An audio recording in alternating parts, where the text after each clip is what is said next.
Shriram Samarth. April 4. संत कसे असतात? आपले शहाणपण बाजूला ठेवून जो संताला शरण जातो तोच खरा साधक. ज्याला सर्व सृष्टी रामरूप दिसते आणि शिष्यालाही जो रामरूप पाहतो तोच खरा गुरु. सद्गुरू कधीही मिंधेपणाने वागत नाही आणि त्याला भीतीचा लवलेशही नसतो. आपला शिष्य कोणत्या आध्यात्मिक भूमिकेवर आहे हे संतांना कळते. देहबुद्धीचे लोक विषयाचे दास असतात, पण संत मात्र विषयावर मालकी गाजवतात. संताजवळ जे समाधान असते ते आपल्याला लाभले किंवा त्याची आवड उत्पन्न झाली म्हणजे संतांची प्रचिती आली असे समजावे.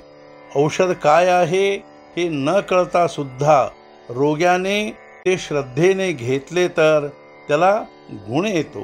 किंवा एखाद्याला स्वयंपाक करता आला नाही तरी त्याला अन्नाची चव समजते आणि तो पोटभर जेवू शकतो. त्याचप्रमाणे एखाद्याला ज्ञानाचा अनुभव येईल, पण शब्दाने त्याला तो सांगता येईलच असे नाही.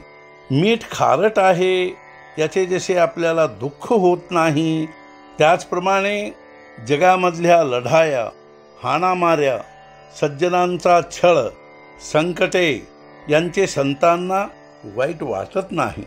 वाईट वाटत नाही याचा अर्थ ते त्यांना आवडते असा मात्र मुळीच नव्हे. पण मीठ जसे खारटच असणार तशा जगात या घडामोडी होणारच. जगाची रहाटीच अशी आहे हे समजून तो दुःख करणार नाही. किंबहुना मीठ फार झाले तर खारटपणा जसा सहन होत नाही तसे त्यालाही होईल. इतकेच नव्हे तर त्याचा प्रयत्नही जगातले वाईट कमी करण्याकडेच असतो. विहिरीतल्या बेडकांना जशी समुद्राची कल्पना येत नाही तशी आपल्याला संतांची कल्पना येत नाही.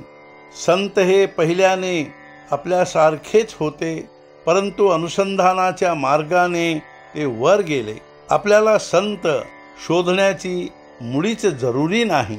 आपली इच्छा बलवत्तर असेल तर संतच आपला शोध करीत आपल्याकडे चालत येतील. आपली भावना कशी आहे इकडे संतांचे लक्ष असते. संत हा गुप्त पोलिसासारखा आहे.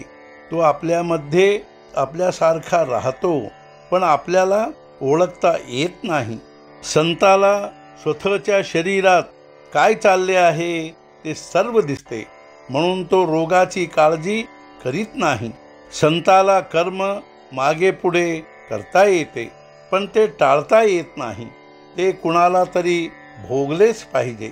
संत जे साधन सांगतात ते आपल्या शक्तीप्रमाणेच असते. संत जो बोध सांगतात त्याचे आपण थोडे तरी पालन करूया. आजचा मुख्य विचार: संत हा जसे बोलतो तसे वागतो. आपण बोलतो चांगले आणि वागतो मात्र त्याच्या उलट. सद्गुरुनाथ महाराज की जय. जय जय रघुवीर समर्थ.